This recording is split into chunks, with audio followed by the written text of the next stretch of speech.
Welcome to the morning show. Are you wide awake? Well, what do you know? We're reading some Crowley and I want you to know it's a BABALON Facebook morning show.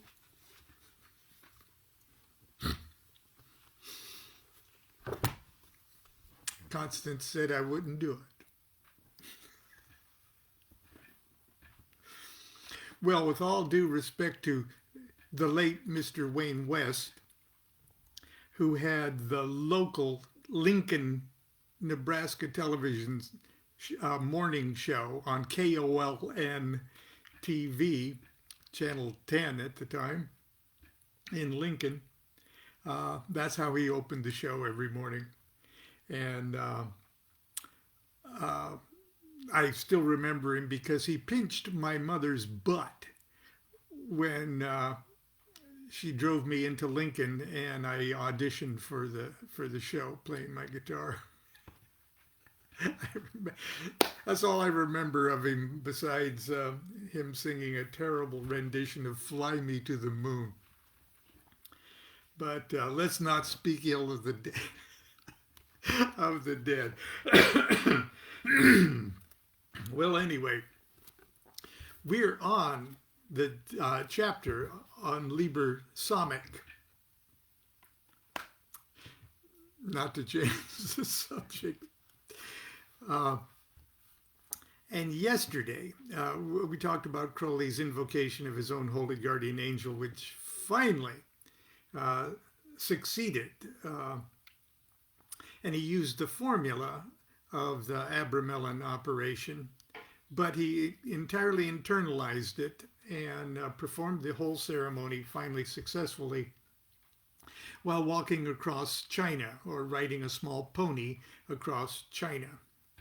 And so I'm going to back up a paragraph from yesterday. His success proved to him that the basic formulae and procedures of the Abramelin operation were viable. It also became clear that as long as the general program of invoking often and inflaming oneself in prayer was strictly followed, the particulars of the ceremony could vary considerably from those laid down in the 1458 text. It was during this period that he developed the techniques that would form the basis for what he would consider, quote, the most powerful and exalted of all my magical instructions, Liber Samekh. That's where we left off yesterday. On the Tree of Life, Samekh is the second segment of the middle pillar and connects the ninth Sephirah, Yesod, the moon, and the sixth Sephirah, Tifereth, the sun.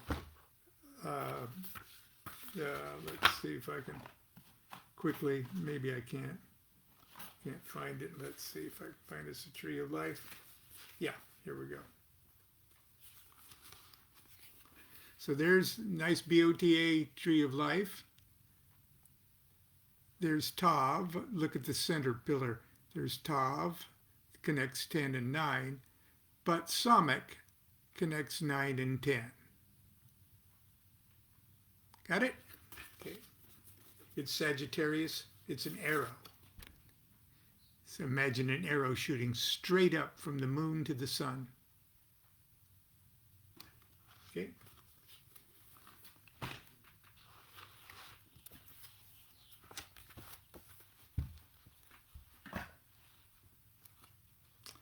Okay. The Hebrew letter Samekh enumerates to 60 and means a prop or a tent peg or a pole. In the traditional tarot, Samekh is the Sagittarius card, Temperance, and shows Michael, the archangel. Here's a nice BOTA uncolored version. Shows Michael, the archangel of Tifereth, reconciling opposites by pouring water on a fire symbol, a lion, and fire upon a water symbol, an eagle.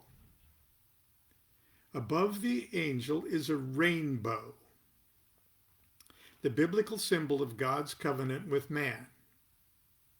Now, the rainbow represents the veil of Parocheth, which separates 10, 9, 8, and 7 from the rest of the tree of life. So imagine a rainbow right there with a rainbow separating this section from the rest of the tree. Okay. It's like a mini abyss. The path of Samach, like an arrow of Sagittarius, pierces the rainbow veil of Parocheth and shoots up the middle pillar to Tifereth, the abode of the holy guardian angel.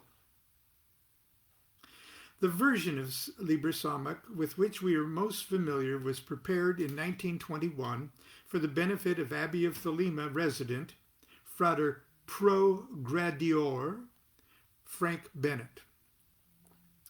Crowley had a genuine affection for this courageous Australian who had traveled to Cefalù for spiritual instruction.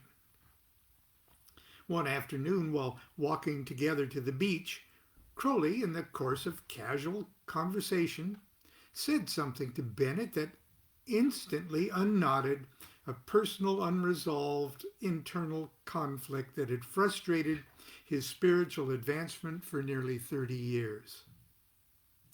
This event triggered a trance-like state of exaltation which lasted 3 days. Has that ever happened to you? You didn't even know that you had this unresolved issue, and then also something strange, something unrelated happens just in the course of your day, and it makes the final shoe drop. It unknots a knot. It creates a circuit, and you go, oh God, I've been so stupid my whole. Oh, now I get it. Okay.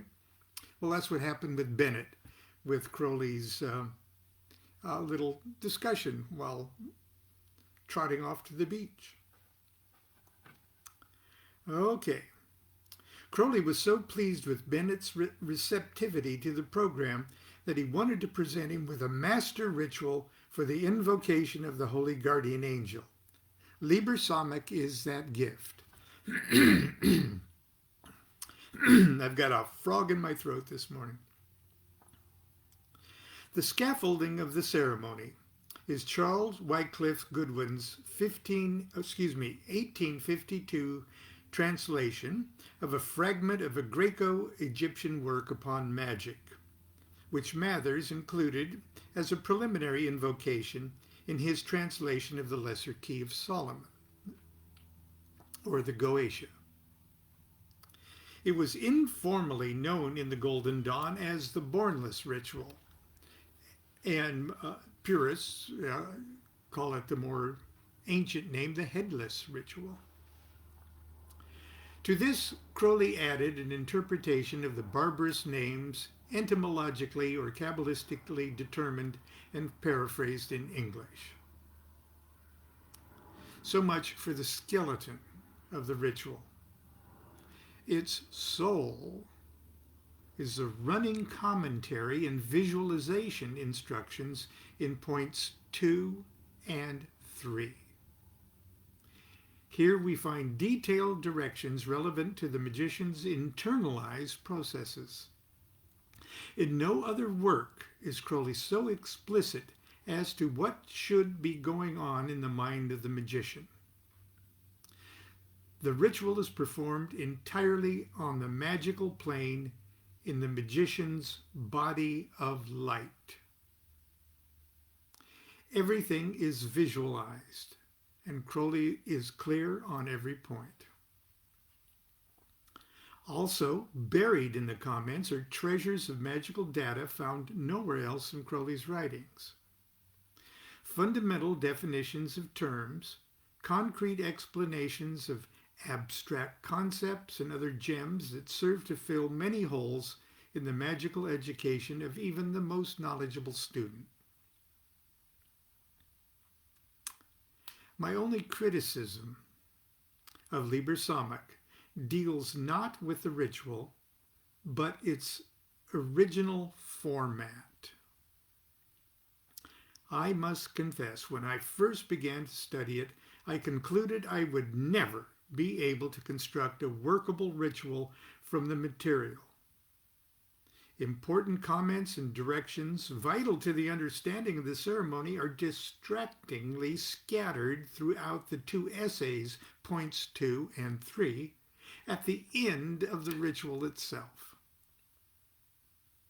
And there are other aspects of its organization that make initial study awkward and time-consuming. Several years ago, I decided to do something about it and organized 2 versions of Liber Samach in my magical diary. And at the time, this was my magical diary. I ended up even calling it, because of its color, the Emerald Tablet of Lon.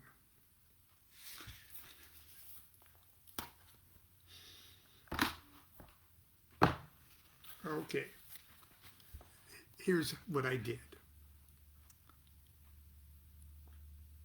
I organized 2 versions. Number 1, a study version, which includes point 1 exactly as the original, but underneath each section and each line of the text, I copied the descriptive comments from point 2. This enabled my poor linear brain to actually see what Crowley was talking about. And let me see if I can quickly go to that to show you what I did. Yeah. I wrote out Liber Samach just as it appears, but I added, the circle and everything else. And then the other points I put in red on the opposite page, and when I can, directly under the text itself. So it looks sort of like that. There's part of the text, but there is from section 2, the comments on it.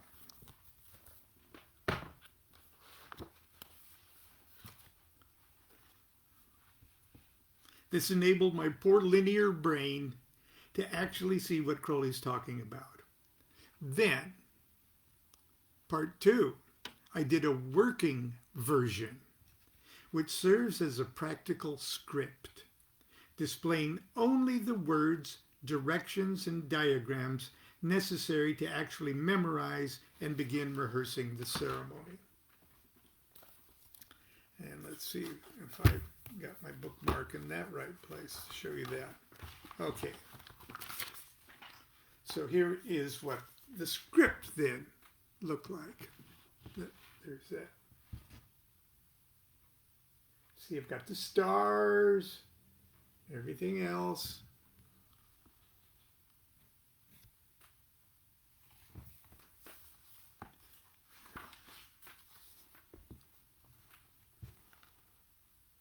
Oh, that's like that first, I guess.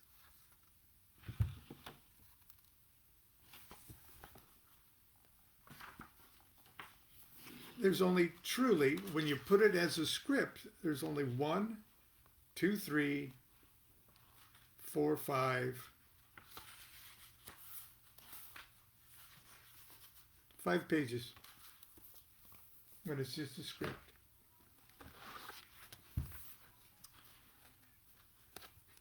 I've taken the liberty of presenting Liber Samach, as I have described above. For those who may object that this is a blasphemous act of savage editing, I assure them that not one word of Liber Psalmic has been removed, and that each comment from point 2 is placed precisely where it is referenced by Crowley to point 1. The working ritual which follows is clearly titled as an edited text, and the accompanying comments and diagrams are suggested from Crowley's notes.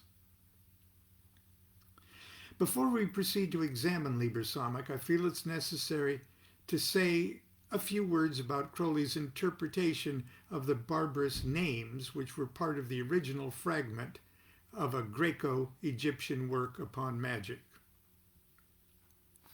Now, let me digress and say a few words about barbarous words. These barbarous words of evocation are a technique to drive the magician's mind into a sense of irrationality. In other words, repetition of the barbarous words of evocation aren't so much as magic words that conjure up spirits or act as a recipe in and of themselves. They're meant to drive the magician crazy in a very specific way. In other words, drive you crazy to the right place you need to be, if that makes any sense. The barbarous words of evocation, you could look at them as a magic drug that you take to sort of zone you out, to put you in a irrational state of mind where talking to God is not an irrational idea. Talking to angels, ordering demons does not seem irrational when you're stoned like this. And the barbarous words of evocation are intended, without drugs, to make you stoned like that. But I digress. Theoretically, such magic words are efficacious because they are unintelligible. The rational mind is transcended.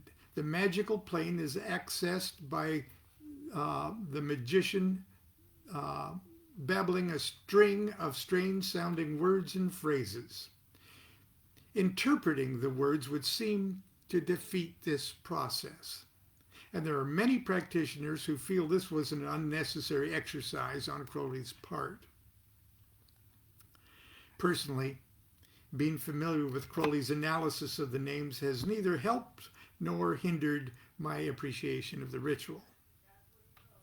The names still sound weird and mysterious and establish a powerful and irrational magical environment. If any harm has been done by Crowley's treatment of the names, it has not been to the serious student, but to the dilettante who, thumbing through the text, sees things like "Thou Satan's son," and "Satan, my lord," and "Lust of the goat."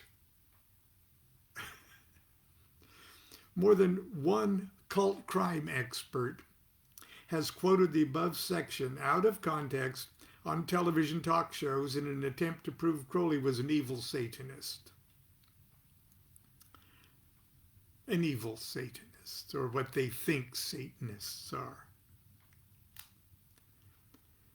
For the dear reader who has come this far, who has come with me thus far, I think it's hardly necessary for me to take any more time defending Crowley's honor.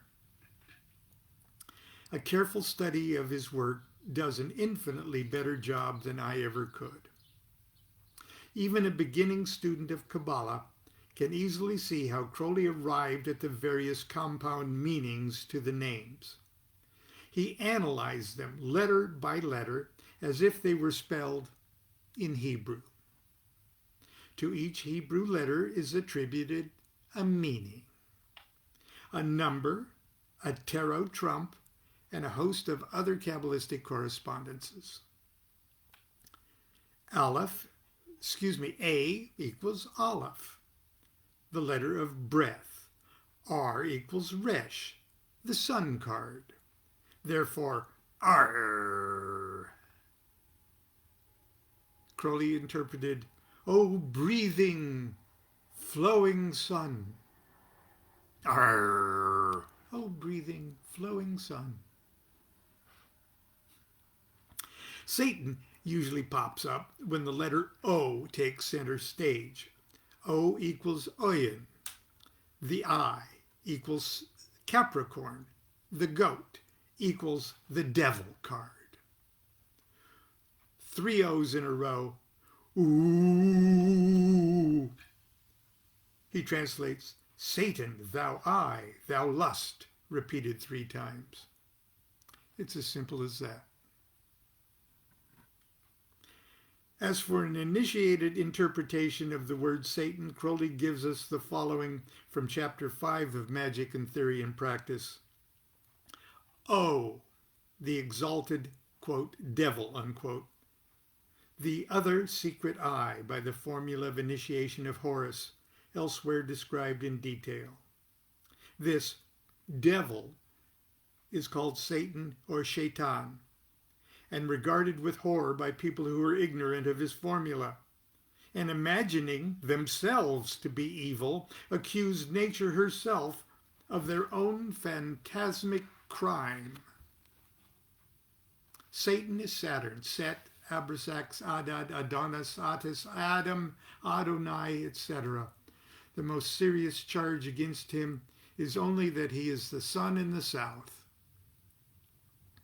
The ancient initiates, dwelling as they did in the lands whose blood was the water of the Nile or the Euphrates, connected the south with the life-withering heat and cursed that quarter where the solar darts were deadliest. Even in the legend of Hiram, it is at high noon that he is stricken down and slain. Capricornus is moreover the sign which the sun enters when he reaches his extreme southern declination at the winter solstice, the season of the death of vegetation, for folk of the northern hemisphere anyway. This gave them a second cause of cursing the south. A third, the tyranny of hot, dry, poisonous winds, the menace of the deserts, the desert of oceans, dreadful, mysterious, and impassable. These were also connected in their minds with the south. But to us, aware of the astronomical facts of life, this antagonism to the south is a silly superstition which the accidents of their local conditions suggested to our animistic ancestors. We see no enmity between right and left, up and down, and similar pairs of opposites. These antitheses are only real as a statement of relation. They are the conventions of an arbitrary device for representing our ideals in a pluralistic symbolism based on duality.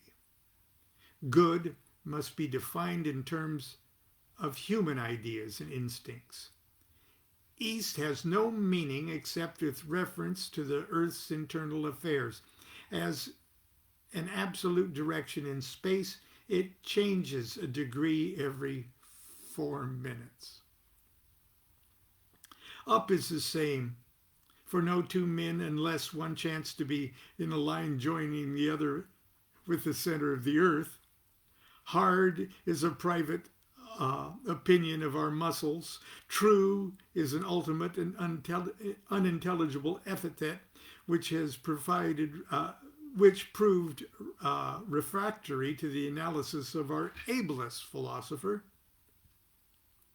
Crowley continues, we have therefore no scruple in restoring the devil worship of such ideas as those which the law of sound and phenomena of speech and hearing compel us to connect with a group of gods whose names are based upon SHT or D, vocalized by a free breath.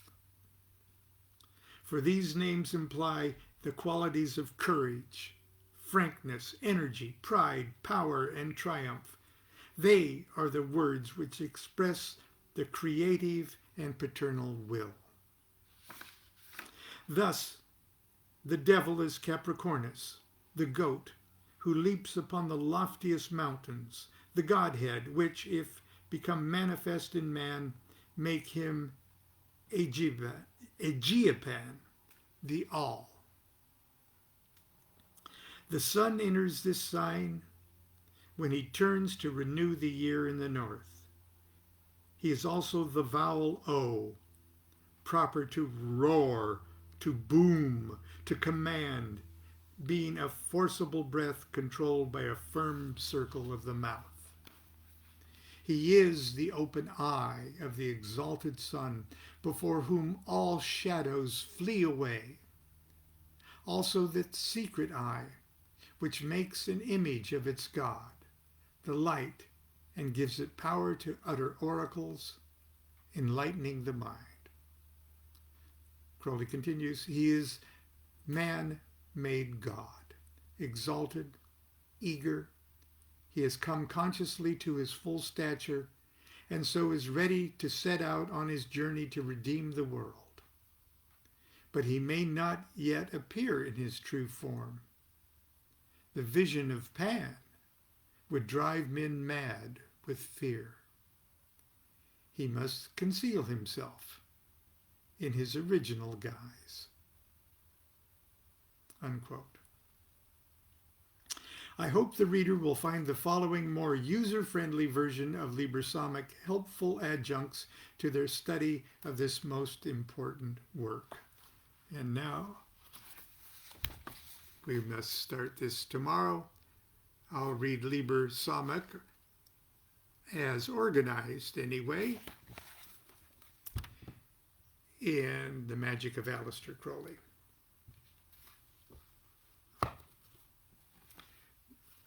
And we'll take that up tomorrow. First of all, I wanted to show you our Liber, or our art card, or our Sagittarius card. And look at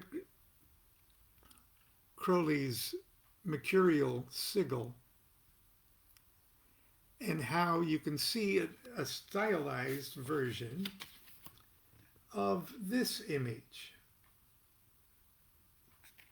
Now, see the, I guess I'll do it this way. See the arrow shooting up through the veil of the paroquet, okay, and pouring fire on water and water on fire, just like that. See how those magical images from Liber 22, and then look how the qliphothic image is a corrupted version. That arrow is all screwed up. Okay, anyway, I've gone on enough. I won't sing another song tomorrow morning. Sorry, Wayne West, wherever you are. He's probably in heaven pinching my mother's butt. We'll see you tomorrow. Continue to be good to yourself and be good to each other. Do what thou wilt shall be the whole of the law. Love is the law, love under will.